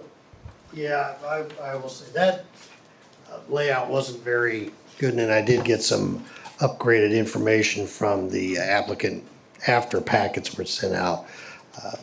I think that tract is about 6 acres as far as that southern piece, so, and I can get you that dimension afterwards, but there is a fair amount of frontage along that piece. A lot of it will unfortunately be taken by that easement for Evergy. Well, I guess that was really my kind of getting to that point, is there enough room that they can build on it if they in fact do take as much easement as they're talking about? Well, I guess that would depends on what they want to build exactly, but. I just hate to have to come back and have to rezone it again. Yeah, well, that's the chance they're taking at this point, so. It's tight. We'll give a guess. Thank you. They've been talking about the Evergy going through. Where is the power lines going to be that they're talking about putting in? So, I think the owners probably have a much better idea than City Hall does, because we have not seen a precise alignment. But what we've in our coordination with Evergy, we've let them know that we're putting a sewer main down 95th Street, and that 95th Street will likely be improved to some standard, like I mentioned before. So my understanding is that Evergy's line is offset from the center of the existing 95th Street. 75 feet would be the southern edge of their easement, and then I think they're looking for, I think it's 100-foot wide. 40. It varies. See, this is the problem with this information. This is the problem. Everybody's got Everybody gets easements different. relevant. So that's all I'm gonna say. Offset to the north of the existing alignment. That's all I can say. But I haven't heard about them doing anything to the south. They're looking entirely to the north of 95th Street. That's correct. And in some places, it will be quite large. That's correct. I haven't heard anything, that's why I was curious. I guess one thing I would point out is as Mike mentioned, and you alluded to it, Roger, is some of those properties north have been platted, and we have gotten right-of-way, so there are portions, the right-of-way is quite a bit larger than other areas, and that's why there's, some differences is by why some people have had to deal with more utility easement area than others. So it has sort of clouded the issue of, why does this person have to give up this much square feet and this person only has to give up this or a smaller amount. But the properties to the farther, a little bit to the west, the road right away widens out, actually just to the west of this tract here. Was that the relic of the plant? No. That was. It was platted, I think right before it was annexed into the city, it was platted in the county, and the county required additional right-of-way when that happened. Okay. Sometime in the 90s, I believe. Yeah, you can barely see that white Yeah, I line. see That's the white the, line there. and then that, Here's my house. And that's something, yeah. Thank you. So this is a public hearing, so we'll open this up for any comments from the public. Please approach the microphone, give us your name and address. So again, my name is Tracy Galtney. I own the property that is exactly east of this. So one thing that hasn't been brought up here is the detriment to the schools. I have 3 kids in the public school system in DeSoto. Many of the resources here in DeSoto specifically are very strained based on the types of housing and the extra needs that the kids in Starside specifically need. We are the only title school in the district that gets extra funding for special needs and things like that. And I think bringing in, more of this housing is going to add to that. I don't think anyone has looked at that effect. I haven't heard anyone speak to that. For me, this is C2, and since I'm no longer going to be able to maintain my lifestyle here in this rural area, it's more beneficial for us to maintain a C2 district here and keep this C2 because it makes my property worth more to sell. So for me, I'd rather have commercial here and not have housing and additional students that my kids are already, dealing with in a packed school. Starside is absolutely full. And for me, it's beneficial for us to remain C2. Thank you.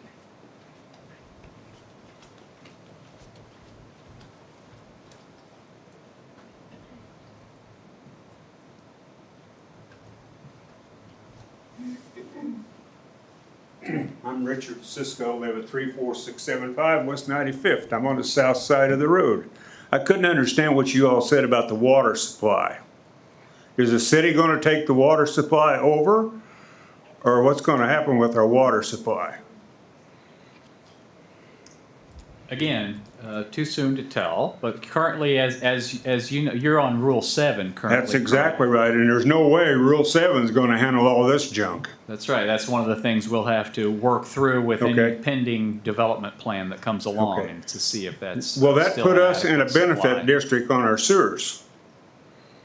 Again, too soon to tell. Don't have any information to that effect at all. Yeah, well, okay. How soon do we have to wait before we find out on something on that? Again, just too early to say, too early to give that answer. Okay, thank you. Mushrooms. We're all mushrooms.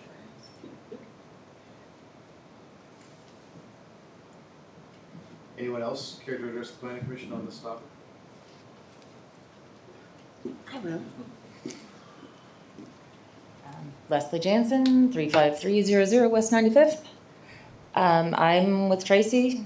I mean, if we're stuck with this, C2 is more beneficial for us and our property values, so we can get out and get away, since our lives have been ruined. And, you know, to my comment of, you know, we don't know who's doing what, where, and I have had to put up no trespassing signs. I have 6 across the front of my property. Mr. Watkins ignored them all and came up my driveway and scared my child. So I'm not a real fan of anything he's involved in. I would rather keep it commercial because that will increase my property value, so I can sell it and get out of DeSoto because you guys don't care about us. Thank you.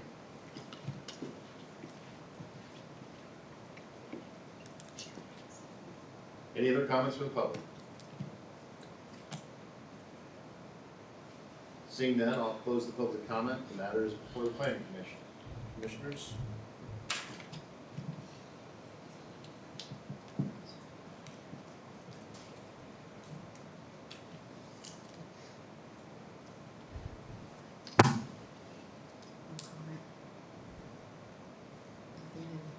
Well, if you don't go say anything, I'm gonna say something. So,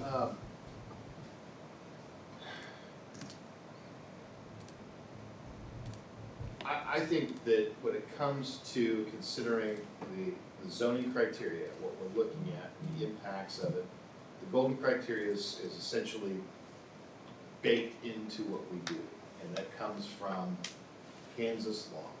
The question before us is whether this is an appropriate use for the property at this location. Multifamily is historically considered to be appropriate as it abuts the highway. This takes it basically up to the right of way of the highway, it looks like, and I can certainly foresee that's probably going to be a more likely use there. Your commercial properties tend to be more towards your interchanges and those sorts of places. You know, the notion that this zoning change may have a deleterious impact on somebody's future zoning change is probably not the right way to look at it. I think you have to look at it in terms of whether it's an appropriate use for this zone.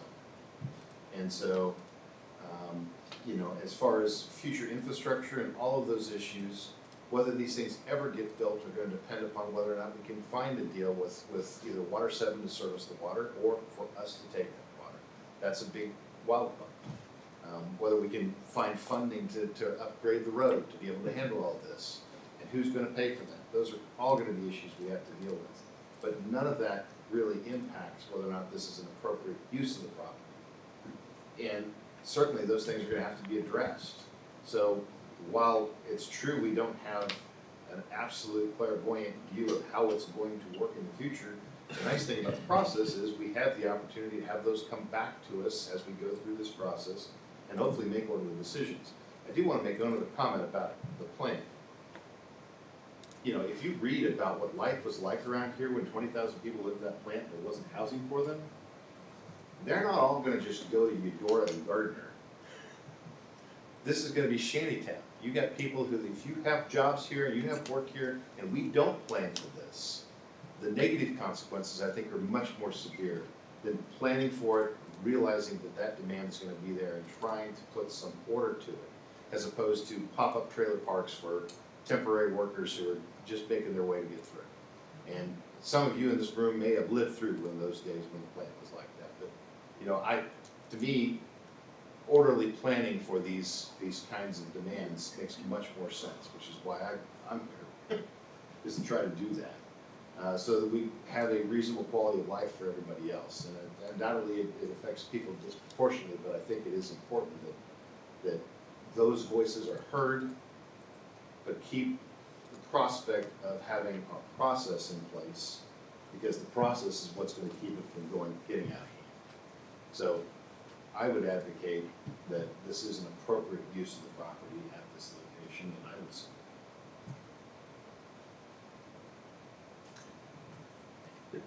I only really had one question, and it's probably directed to Mike. As we've gone through, and only because I haven't heard about this, but I'm assuming that the USD 232 is looking at the influx as well, from a scholastic perspective. Can we accommodate the influx of students? They certainly have. Matter of fact, they just kind of wrapped up a future demographics projection study that they presented to their board a couple of weeks ago, I believe, and we met with that consultant and kind of told him what was in the already in the planning pipeline, and hinted at this, and they did conclude that the I don't want to be quoted on anything, but there's going to be district growth that's going to be needed to accommodate the impact within the district, and most of the growth that they see potential is really more of it's in Shawnee than it would be. So just because of land availability. But so yes, I mean, they're aware of that. A couple of observations there. The district is no stranger to explosive growth. I mean, during the 90s, that school district managed very explosive growth, managed it very well, and remained a very top-rated school district in the state. So they're aware of that. They're also aware, to the point of multifamily. They're very keen on the projections on how many students they typically get from multifamily housing developments. Interesting part there is the student per unit is inversely correlational to the dollars per unit. So that is to say, the higher dollar the apartment unit, the less kids they get. They tend to get more kids from the lower market rate sort of part. So I think that was very interesting. The last thing I'll say on that is that the school district and just kind of regional, planning studies in general are pretty clear that if it's residential you're looking for, multifamily residential pays better for student education because the tax base is higher than single family does. And you can say that about really all city utilities. There's argument both ways about whether single family even pays for itself overall in general. But pretty clear consensus that if you're looking at a school impact, multifamily pays better, more adequately pays education funding than lower density housing would. Thank you. Yep.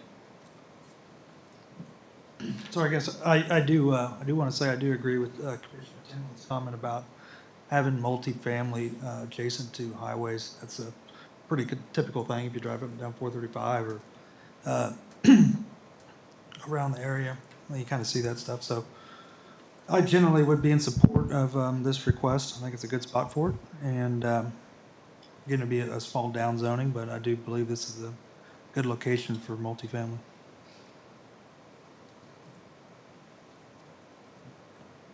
Any other comments? Suppose we entertain a motion? I'll make a motion that we recommend to the city council to rezone the C2 business district R3, the 20-acre tract at 35000 West 95th. I'll second that. Moved and seconded. Any further discussion? Roll call. Huggins, Yes. Lane, Yes. Templin, Yes. Maddock, Yes. Milborn, Yes. Schultz. Yes. Motion carries. The next item on our agenda is to consider text amendments to city code, street trees, cul-de-sac radius, and corner lot. All right, thank you, Mr. Chairman. We covered a lot of this ground at our previous meeting when we introduced this topic to the Planning Commission. As I said, we do have some things that come up regarding our city code from time to time that need some clarification, that need to have wording and verbiage changed with the interpretation of what's in our city code, so we can make a better judgment when we're dealing with citizens as far as, in this case, the corner lot definition. And we talked about clearly defining what a corner lot is. And a lot of times this comes up in the older part of DeSoto that was planted in the 1880s, where you might have the front of the house on the wide side of the street, but the driveway is on the side, or vice versa. And it comes into play when somebody wants to put in an accessory building, or maybe expand their house, or do some work to their garage or something along those lines. And we've had a few points of issue where we were dealing with a resident, and they wanted to say, well, we've got two we don't have a backyard, we have two rear yards. Therefore, the side yard setback of 7 feet applies, and we say, no, you've got a backyard or a rear yard, and, you know, the 20-foot setback should apply. So what we did was add some language on corner lots to determine that the front of the property, the narrow side, is considered the main front. Now, if you're on a corner lot, you have two fronts. You always have two fronts on the corner on each street side. The termination is what becomes the rear yard based upon our city code, and it wasn't particularly clear. So what we have proposed is in red is on corner lots aside with the least distance and measurement constitutes the primary front to determine the rear yard, and if in dispute, ultimately the rear yard will be specified the community development director. So I think that makes it pretty clear, and so we don't, and rarely do I think the last part of that statement will come into play. Unfortunately, we do have a few places in DeSoto, looking at the map, where we have a corner lot, and of course the house is at an angle, so there's those issues might come up. So at some point somebody does need to make a judgment, and we do have an opportunity, which hasn't happened since I've been at DeSoto, but we do have you can bring a dispute to the Board of Zoning Appeals on a staff determination. So there is a process if somebody truly wanted to challenge city staff's recommendation on a corner lot or any other interpretation in the city code. So we did talk about this last time. There is a graphic that goes along with this that is in our city code as well, which does show where front yards would be in situations. Also, if the property is along an alley, there's also some nuances as well, so that is also included in the graphic. So at this time, I'll stand for any questions you might have on the discussion of the corner lot. It is something that, like I said, it comes up not very often, but it has happened a few times, and you know, you could have interpreted the old language where we got some citizen could make say, well, we've got two rear yards and not two side yards and not a rear yard. So we want to make that clear that here's your front, here's your two fronts, here's your side, and here's your backyard. So with that, I will stand for any questions that you may have. Any questions for staff on the proposed changes to the definition of front and rear lot yards on lot corners? Is this gonna affect anybody's current housing? Do they get grandfathered in if there's any setbacks that aren't within code? Well, they would certainly be grandfathered in, but it comes into play if they wanted to make a change to their property, add a bedroom, or, you know, once again, mostly it comes up when somebody wants to build an accessory building or expand their garage or something like that. Chicken coop. No, that's a separate process. We've already talked about that. And when a piece of ground is platted, these building lines are established on the plat, is that correct? That is correct, yes. So, And there are times I do occasionally Yeah, actually- refer to the old DeSoto plat, Yeah, but well, actually, I have in the past, I don't know about the new city engineer, but the old city engineer discouraged putting the building lines on the plat because zoning changes sometimes. You know, we may change the setbacks in the R1 zoning on occasion and bring those into conflict. And we've had that become an issue down in Oak Country. It had the building lines on the plat, but the zoning ordinance was less restrictive, and so we had a debate there. So typically, I mean, the last ones with plats we've done around here don't show the building lines on them, just for that reason. Has the city ever considered using a front building line and a side building line? I mean, in my mind, you've got side yard setbacks and you get side yard building lines. They're two different things. Oh no, we've always treated them as the same thing. Well, I just bring this up because to me that satisfies where the backyard is. There's no there can never be a question because you've got a front building line and a side building line. The backyard's got to be opposite the front building. But where's the front then on a corner lot? Just depends on the orientation of the It house. depends on the orientation of the configuration of the lot itself. Yeah, so that would support putting those lines on the plat. Yeah, and I think you could, yeah, you probably will. Yeah, and that's why I bring this up, is it seems to happen in the older part of DeSoto. And I mentioned last time, Planning Commission, the houses right across the street are totally different. The front of the house on that corner over there, the main door, the address faces 84th. The one right to the west, the front door faces Shawnee. But the driveways are kind of flipped, so it's like, well, which one's the front? And then I also mentioned Bob Garrett's house has got the exact same frontage on each corner lot, so this also helps determine where each, and when I bring up these three examples, which one is now gonna have where the rear yard will be. Any other comments or questions regarding this aspect of the proposal?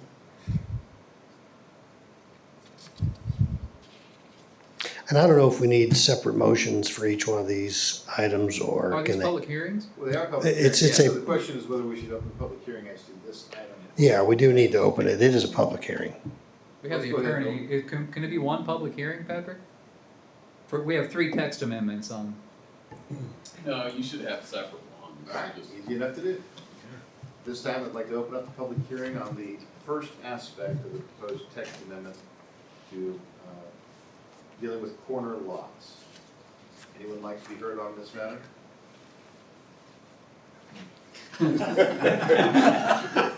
Enough, you may go. Seeing no one approach the podium, I'd like to close the public hearing as to this item. The matter is before the commission to discuss.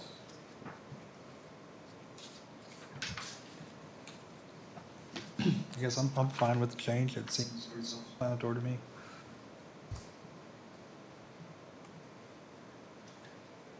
I suppose since we're doing this in 3 separate discussions, is the motion to amend a certain provision of our text? I'm sorry, Mr. I didn't actually put the specific area of the code that needs to be updated on this one, so I do apologize for that. I was, in the advertisement that we put in the paper was that we were gonna be discussing just revisions to the city code regarding cul-de-sac size, street tree spacing, and side yard setback. So it was all one legal notice. Now, Patrick, I don't know if that makes a difference in how we procedurally. Yeah, you should have your knuckles wrapped for that. Okay, all right, well. I mean, we can certainly complete public hearing discussion and come back with a motion that's separated if you want to do that. You feel like you need to renotice your public hearing? No, I was just kidding. I think it's sufficient that the subject matter is covered. And these are recommendations to the council for approval of text. That is correct. So I guess whatever deficiency you may have had in your notice, you can fix it again, I suppose. Yeah, well, we'll huddle up with the city attorney and figure that out. Yes. Be careful.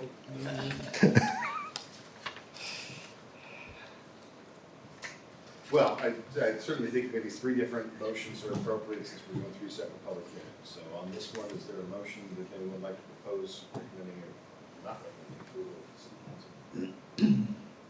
I guess what's the motion?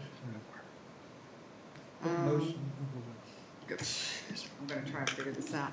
I'll make a motion that we define the corners of the front yard to determine side and rear yards for setback determination. Is that good enough? As indicated in Exhibit A. A second?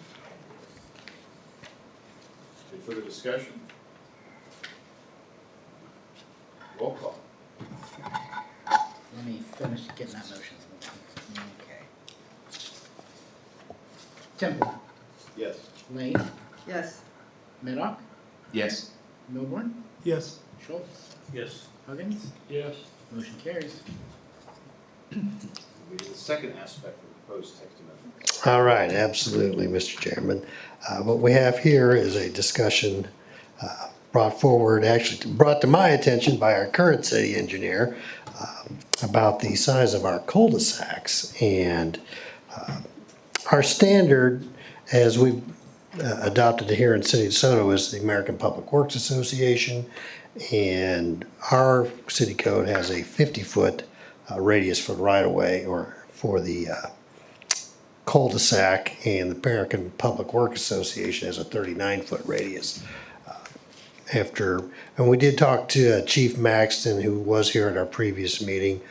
He seemed to be fairly neutral on the idea. His concern is just parking in general, whether it's a city street or a cul-de-sac. We just want to make sure that the access for emergency vehicles is there. My also discussions, doesn't seem like he's too concerned about whether they have full access and be able to spin the vehicle around and not have to back up and do a 3-point turn. But he just wanted to make sure that they had access to fire hydrants, things like that. And once again, this is my interpretation of his statements, that he wasn't as concerned about the size of the cul-de-sac as long as he could maintain access to facilities themselves, hydrants, things along that nature. So in addition to the fire safety issues, we do feel like it's appropriate to use the smaller size cul-de-sac. It's less to pave, it's less for us to maintain. Also, as Chet's pointed out to me, in some of the larger cul-de-sacs, people will park right in the middle of them, or it actually in some ways encourages some on-site cul-de-sac parking because there is so much more room within the cul-de-sac itself. So this sort of discourages parking in the cul-de-sac. It makes people put their vehicles in the driveway. Do have a couple exhibits for you as far as the current size cul-de-sac we have, the proposed size, and then also Commissioner Bill Milburn was so gracious to put together a graphic, or put both of these graphics together, showing how actually, even with the smaller sized cul-de-sac, a aerial fire truck with a boom ladder could actually maneuver in that area without having to back up. It is a little tight, but it can be done. So with that, it's our recommendation that we adopt the 39-foot radius, which is consistent with the Kansas City American Public Works Association for cul-de-sacs. Questions for staff regarding this proposal?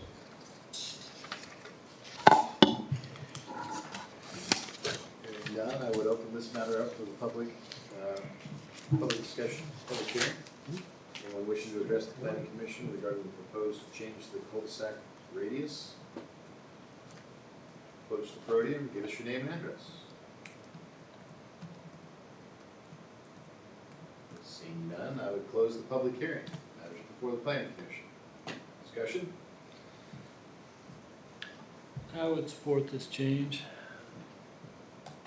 I think it's very in common use in cities around DeSoto. Excuse me, I agree too. It's very common around the metro area. Yeah, I mean, the fire department's the only primary concern here in my mind. So if they're good with the radius, I think there's no reason for us to make it any larger than it needs to be. Assuming we adopt this, what restrictions on parking would come with this? If you're gonna propose something with 39-foot radius cul-de-sacs, is that something that the future planning commission is gonna need to think about? You know, the parking restrictions are handled in city code. They're not part of the zoning or subdivision regulations currently. So that would have to be taken up by the city council. We don't currently have a prohibition on parking in cul-de-sacs, a blanket prohibition, and I don't think there are any that are specifically prohibited. But you know, logic tells you you don't block driveway entrances, and then a cul-de-sac arrangement like this, or space is limited there to park on the curb there. But if it's an issue with the parking, I think that's probably something the council would take up. But certainly the planning commission could make a recommendation to that effect as I well. just wonder if that's something we ought to flag to the council to think about. I don't know that it makes that much difference. It's hard for me to imagine anyone shooting 39 and 50 foot in my mind. I guess it depends on how many driveways you're coming to, right? Mhm.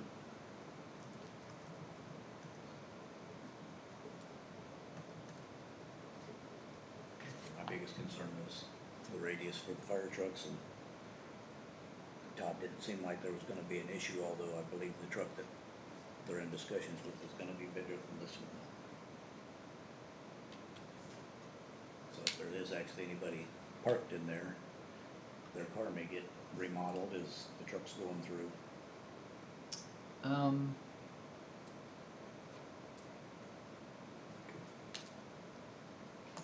Chances are they won't be using that big truck for that, but could be. Yeah. Let's hope not. That's a big truck. It is a big truck. And I think the one they're talking about, it's got a 120-foot ladder instead of 100 foot. Big truck.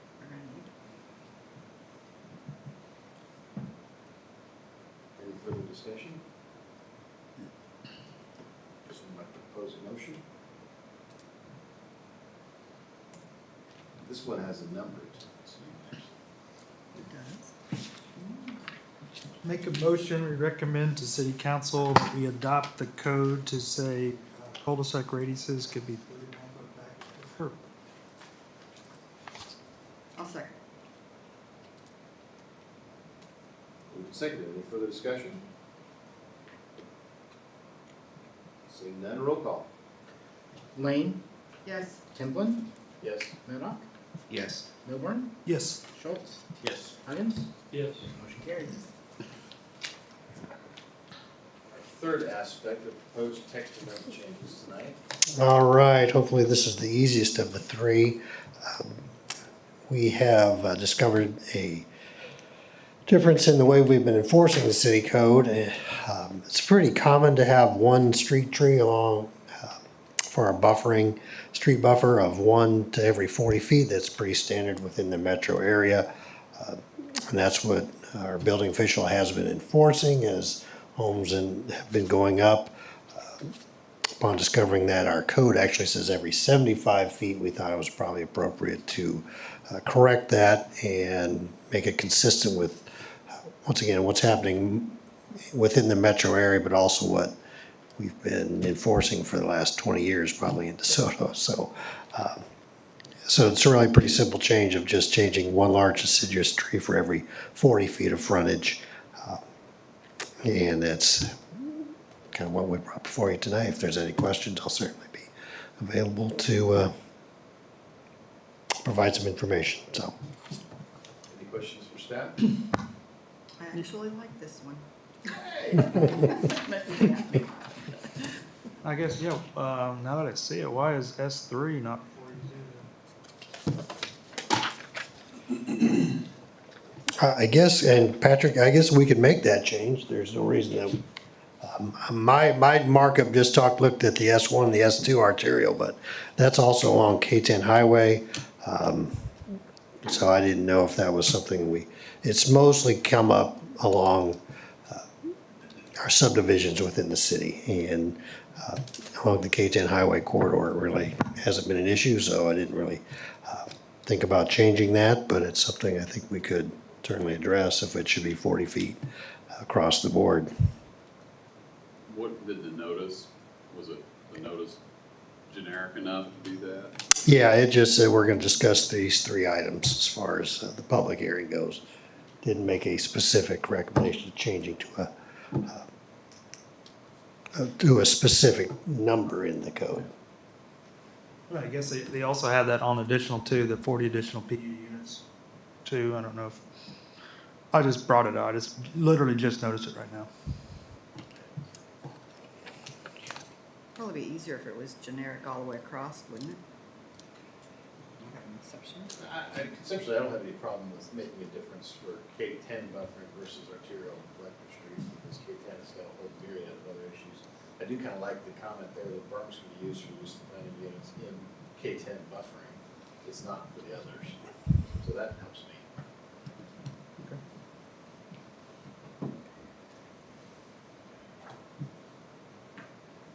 I'm fine with leaving it as it is. I was-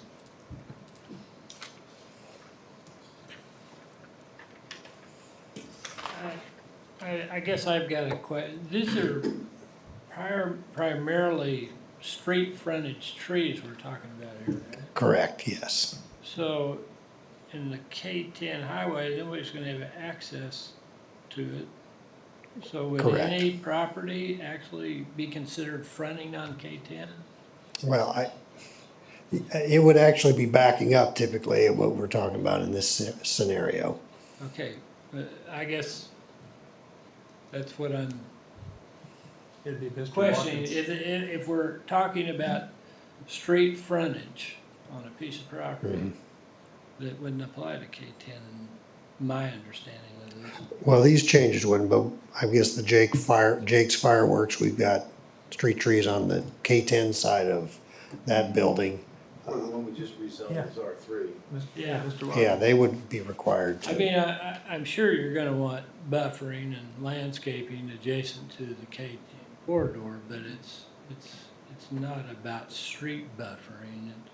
I mean, Yeah, it is a little, in it the is same different sense in its that- nature. What we're talking about is Arbor Ridge subdivision, those types of areas of town where we've been enforcing the 40 feet and when our code actually says 75.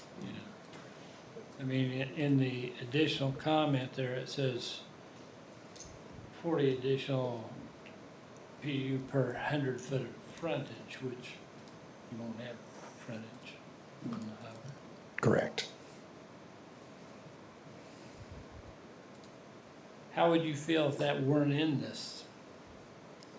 As far, well, Yeah, I mean, I could interject a little bit. Sure. So the title of the chart is adjacent street buffer, and it says frontage, but the K-10, the S3 buffer is specific in the code that it's buffering from Kansas Highway 10. So maybe the word frontage we're getting hung up on. It's, you know, the common boundary between the property and the K-10 right-of-way is how we apply that. So even though it's not technically frontage in the sense of the word that it takes access to, it does abut. So maybe in the S3 we should clarify the language to mean, you know, the common boundary between the site and the K-10 right-of-way. Does that clear anything up? Well, I would expect more density than a tree every 50 feet in that situation. And the additional planting units don't do it? Additional PU's planting units? Yeah, maybe. So Nobody else in town requires anything next to a highway. So, just as an example, would you be saying, what we just, we rezoned that piece of property that's right there off of Lexington, so if we were to build multifamily units there, are you saying that this would apply to that S3 code would apply to this? along that section along K-10, yes. Okay, I would tend to agree with you on that. I mean, I would expect something more like a staggered set of evergreens every 20 feet or something instead of. Yeah. What we do in this case, we do have the 40 additional planting units, as Mike pointed out, for every 100 feet, so that's pretty significant. Yeah, that's a lot of planting.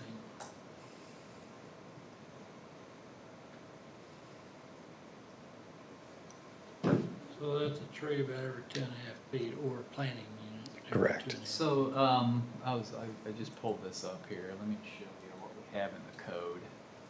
Because it's pretty specific in the code, really. Not to belabor this too much. If you look here in the zoning regs, there's a Appendix D, landscaping definitions and guidelines. You found that really quick. I looked it up here before I didn't find it. I could have spent all day looking for that. But it is pretty prescriptive about what these screens mean, this buffer. Here's the planting units descriptions. We give little examples of each one. So there's a type B buffer, we're talking about type S's, so this is the part I didn't look up before. Here's an S1 buffer, S2, here's an S3 buffer, look at that. Oh, well, okay. Yeah. Yeah. Very. Yeah, so that's, Looks nice. that separates K10 from anything else. So I guess I'm just getting hung up on the frontage thing. It's the Maybe that worded doesn't frontage in really- that table, I think, that's costly. Okay. There's, yeah, frontage. But this, I think, makes it pretty clear. See, you thought this one was gonna be easy. I did, never second guess the planning commission. We have the most clear answer for the questions.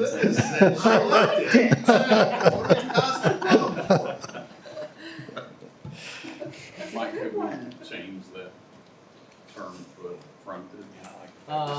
Sure. Yeah. We could. Let's do it before the council. Yeah, we could change, the term frontage there per 100 foot of common property line or of You just call it right away. right of way, yeah. Yeah, we could do that. I mean, to me, I would have interpreted frontage should be up against it, And that's the way we've applied it, obviously. but be more precise, I suppose. Yeah, I think Abutting right away, K10 right we of can, way. Instead of frontage, say per 100 foot of abutting K10 right of way. K10, right? Yeah, I mean, it's specific to K10, so that, yeah. Yeah.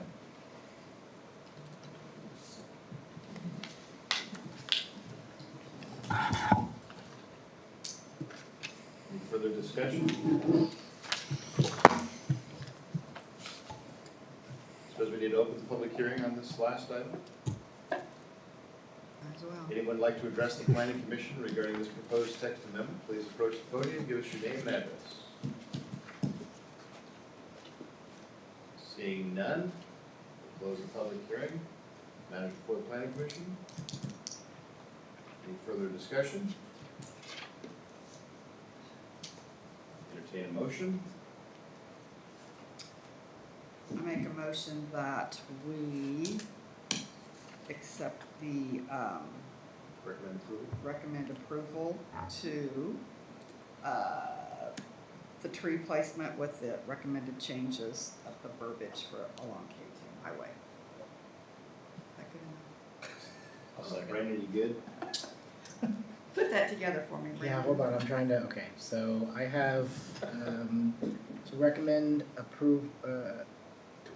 recommend approval to the city council adopting the proposed language changes for text amendment regarding changes to the adjacent street buffering, of 40 feet of right-of-way for the S1, S2, and S3 buffering types. Is that sufficient? Well, I think we said that 50 was Did we still say a, 50? well, okay for S3? Probably remove the 40-foot reference. Okay, 40 foot, Yeah. okay, preference. I didn't Recommend catch that. changes outlined. Yeah. Got it, okay. You good with that? I'm good with that. The motion die for lack of a second? Oh, second. He seconded. Oh, you did? Yeah. I missed it. Sorry. Any further discussion? Seeing none, roll call. Lane, Yes. Huggins, Yes. Schultz, Yes. Templin, Yes. Maddox, Yes. Milburn. Yes. Motion carries. Our agenda is complete as we have nothing identified for old business or new business, but we certainly have a new planning commissioner. We can at least say hello. Welcome. Hello. Yes. Thank you. Any other business to bring to the planning commission? I just wanted to say that June meeting, I will not be here. Just a little advance notice. I'll be in New York. Why would I you was go just there? there last week. My youngest grandson's gonna be playing in a ball tournament in Cooperstown. Oh, that's Oh, awesome. that's cool. I'd love to go there someday. Have you been? No, I'd love to go. logistically, it's a nightmare. I'm sure that's probably true. Nobody goes directly. Yeah, I'm sure that's right.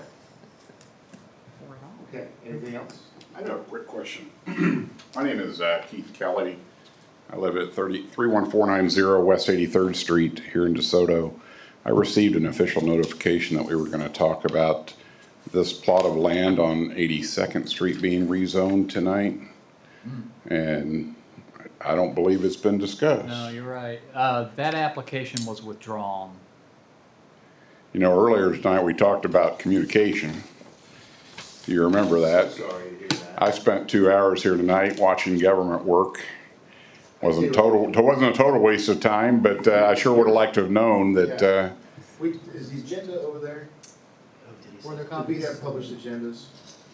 Yeah, we do. So one thing you might, if you get stuck with this again in the future, if you hear on something you think you noticed and didn't on the agenda, that's a great thing to use that first few minutes we had comments of the public for anything. I honestly thought we'd eventually get there, but, I'm so sorry. well, I thank you very much for spending your time. Yeah, sorry about that. We don't have many of those things withdrawn, so not really a standard procedure for the renotice. well, I'm happy to report that I'm thrilled that it's withdrawn. So, So were we. of all the angry residents you've had to deal with tonight, the least of my anger has been resolved. So I'm happy to say that we're not gonna disturb my nice peaceful home on 83rd Street, at least on the back half. Eventually, we're gonna disturb the front half, I'm sure, but thank you. Thank you, I'm so sorry. Okay. Any other business? Okay, a motion to adjourn? Motion to adjourn. Second? Second. Okay. Any opposition? Adjourn. Okay, it's fine, it's fine. I'm just afraid. I can, I'll show you where they are on our website. Yeah, sorry. Watch government work, local government. So if you just, this is the homepage, agendas, minutes.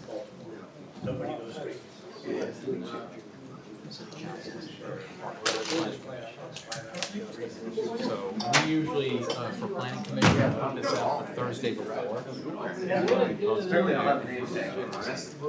And for council, it's the Friday before. I'll check next. Sorry about that. Yeah. See you later. Have a good one. Linda?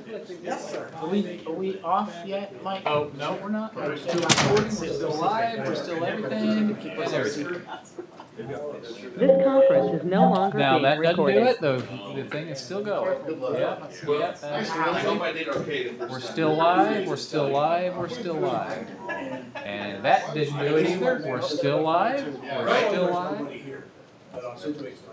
Still live, still live. Now it's time.